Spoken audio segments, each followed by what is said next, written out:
It is a sweet and beautiful song.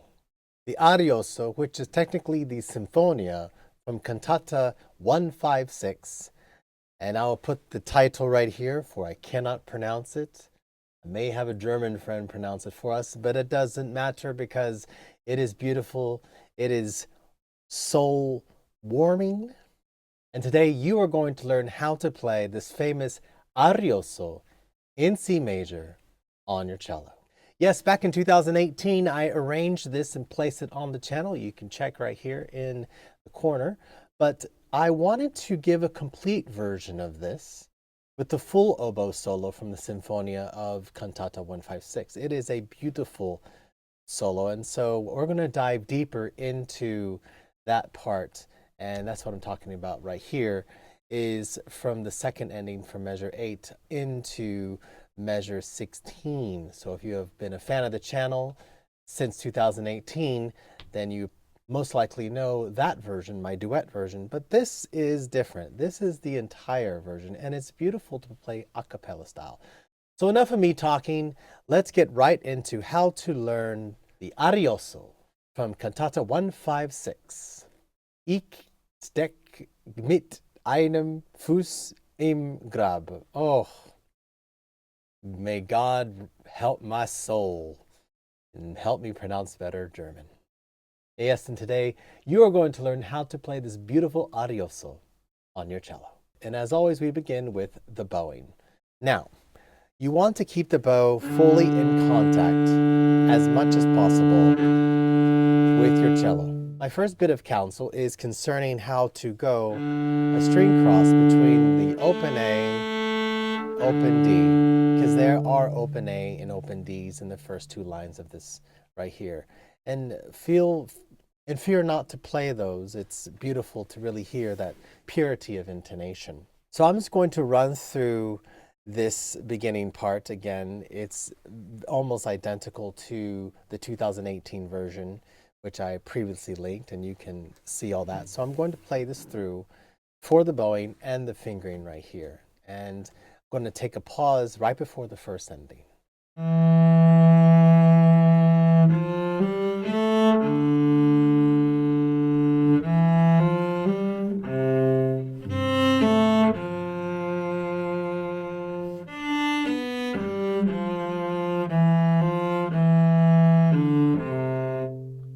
A very gentle lift, place not at the talon, closer here in the further away from that. See, I'm a good 4 centimeters away from the garniture.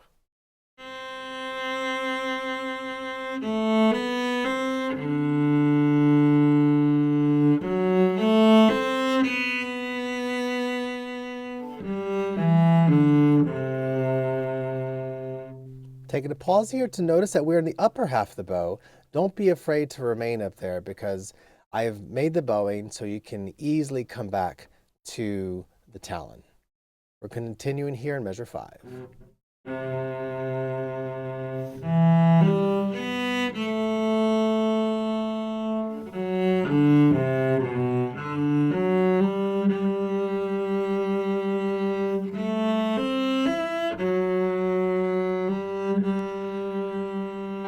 So just trust in the bowing, and the bowing will allow you to distribute yourself evenly. So let's now quickly talk about the new fingerings that we have here. And I am talking about the measure right before the end here, the first ending. And so you are playing in the first position. And then you shift a half step up. Technically, you are shifting a whole step from the G and then shifting up to the E natural, upper second position. So my counsel is to aim for the thumb and the middle finger on the fourth finger placement of first position. There's your G. Shift your second finger to that, crossover, and then drop the 4. And it should be nicely in tune. And then you extend back for that. So your hand should be in this extended position, but allowing the hand to be there and extending back. So playing the G.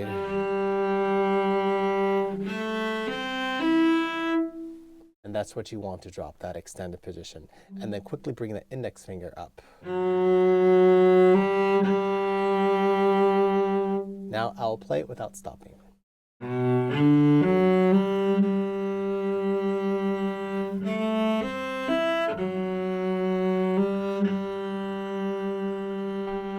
And a very gentle lift off.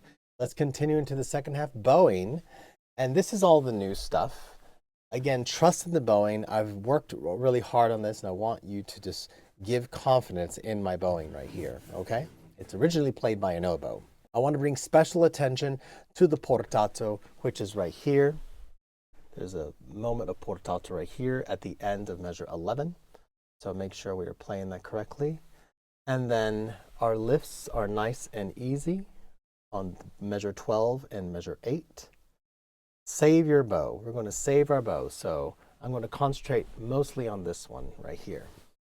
The bowing is very clear. Again, I want you to trust in the bowing. So I'm going to start here in measure 8, and I'm going to end right here to demonstrate the bowing.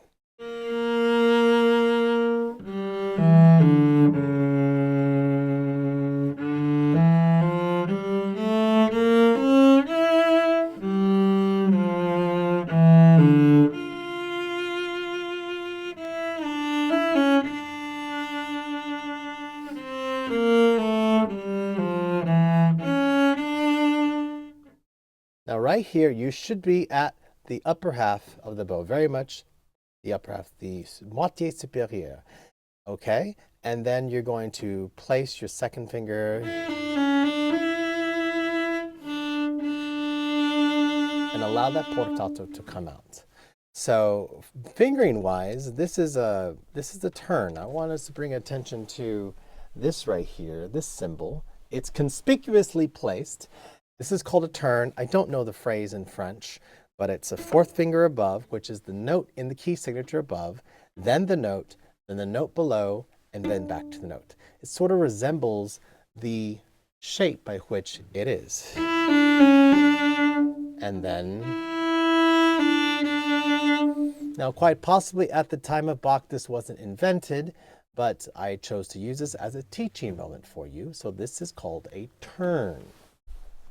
In English, someone hopefully will tell me in the comments, how do you say that? Comme en français, c'est signe ici, okay?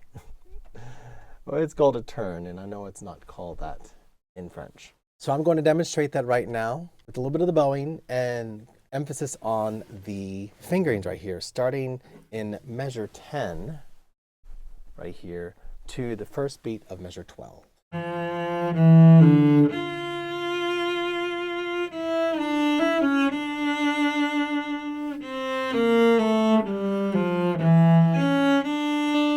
Replace, turn, and then continue. Now let's talk about the details of the fingering right here in measure 10. In measure 9, we are in the upper second position, and then shifting to the fourth position in measure 10 right here, then back to the upper second position, ending upper second position, beginning of 11, going to the extended first position, and then ending all of 11 into 12 in the upper second position. Now, if you're unfamiliar with these positions, take a look right here in the corner of the screen. There is a quick introduction to the upper second position.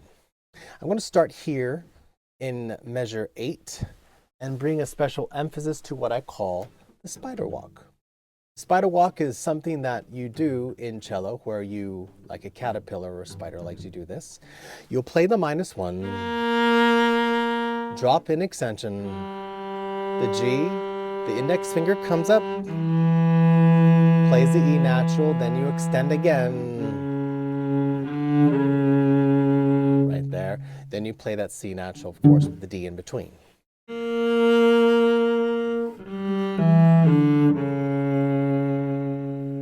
And then dropping your hand into the first position, extended back on the A string. First, extend back and drop the 3 on the C sharp.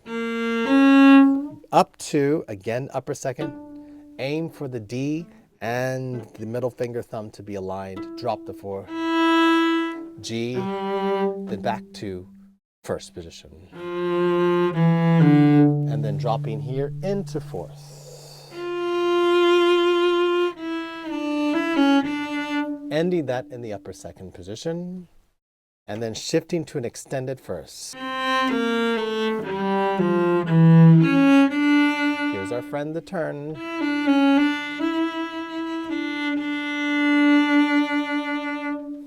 Let's continue talking about the fingering.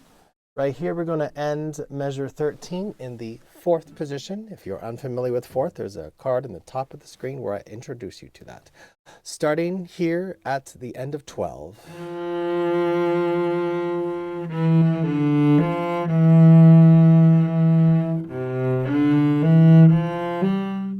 4th position, that's what the Roman numeral 2 means, remaining on the 2nd string.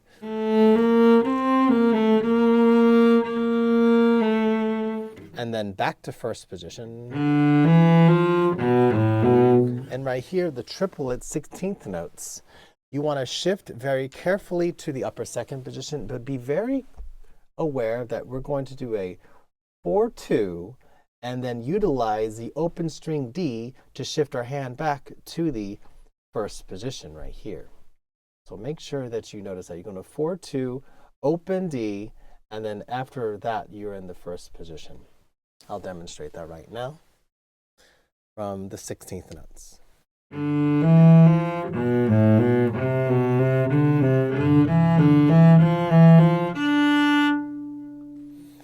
And now with the bowing included.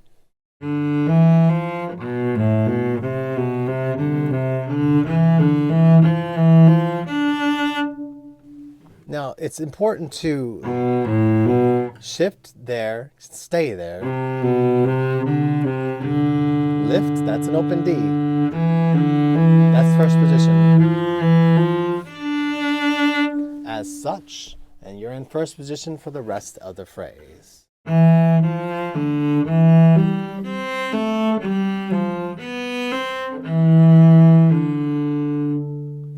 Now, the rest of it from measure 17 on is very similar to my 2018 version, but I'm concentrating on what's happening in the end right here with the end of the phrase. We have this appoggiatura, not to be confused with an appoggiatura. That's an appoggiatura. That means it happens on the beat. Da-da-da-da. So you play it on the beat, not before the beat. And you really make that part of it. Also be aware that even though I don't notate it in the music, and there is no indication in classical pedagogy, I indicate a bar technique with a 4-4. It's not necessary, but I do bar the little finger there. So I'm now going to demonstrate this for the fingering, the last 2 measures.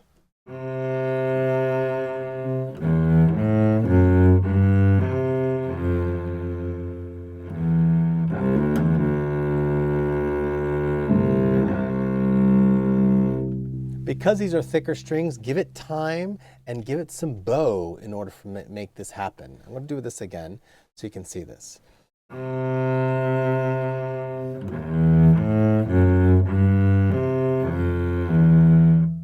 You see how I'm at the tip of the bow? Don't worry about it. And then you have a whole note to take it diminuendo all the way to the end. And that would be the most of it. So in order to give you a detailed look at all this, I'm going to play from the second ending to the end here, now with the score right here for you to follow along in your part. Again, if you want a copy of the score, you can download it from my website. And if you're enjoying these videos, would you consider subscribing and liking the video if you've learned something? It really helps me out. I would definitely appreciate it. And thank you once again for joining me on this sacred Sunday.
Thank you for watching my video today on how to play the Arioso from Cantata 156 from Johann Sebastian Bach on your cello. This is a beautiful solo and a beautiful Arioso, and I think it's quite nice for another installation of our Sacred Sunday series here on the Cello Coach channel because it has touched my heart. I have gone through my own personal spiritual journey of struggle, and I was wondering why this song spoke to me. And I went into the libretto and I found the translation of the lyrics. And what's interesting about this is that the tenor is very much a person that has become content with the end of their life. And they say, I stand with one foot in the grave. Soon the afflicted body will fall into it. I have already put my house in order. This is what the tenor says. Just let my ending be blessed. And there is a soprano coming in and being a little more positive as she sings, do with me, God, according to your goodness. Help me in my suffering. And this has really touched my heart. And of course, with every Sacred Sunday, I make a testimony because this, I feel like I have experienced definitely a part of this. For last year was very much a very difficult year for me. And so this tenor he is very much content with the end of his life. He's put his house in order. So he's ready to let life take him. Maybe he's giving up on life, very much like I did last year as well. And it's beautiful, but by the grace of the Lord and by the grace of goodness of others, he lives on. And the chorale comes in at the end and says, Lord, as you will, so is right by me in life and in dying. Alone you reside with me. So Lord, let me not perish. Preserve me in your grace, otherwise, as you will. Grant me forbearance. You will, as it is for the best. And very much so, I have felt that. I definitely felt like last year the Lord sent me down an angel here on earth, and this angel, her name was Caroline, and she found out about my darkness, and she guided me through that valley of darkness and helped me not only go back to Mass, which is wonderful, but also helped me in one of my darkest months of my year, which was last year, December. So, yes, it's funny how when we play these music throughout our lives, which I've never thought further than the beauty of the music. But now I'm looking deeper into these texts. And, you know, Bach was a very religious man, Lutheran, but very religious man. And I find playing Bach not only touches my heart, but soothes my soul very much. And in times of needed grace, yesterday I had reconciliation. So this is a time of needed grace for myself and of others as well. So if you know someone who is struggling with their mental health, I urge you to reach out to them and to be like Caroline did and don't leave them alone. So she will never watch this video, but she knows that she always holds a very special place in my heart. And I can honestly say she saved my life. But it was by the good grace of God she saved my life. And it's by the good grace of everyone here watching this channel that I keep going, making these beautiful Sacred Sunday videos, bringing a little more faith into the music that is naturally already there. So thank you again. God bless each and every one of you for watching my videos. I appreciate you very much. I love you all. Cello is a blessing. And wherever you are in the world, continue on this beautiful, wonderful journey of music discovery. God bless you all. Bye for now.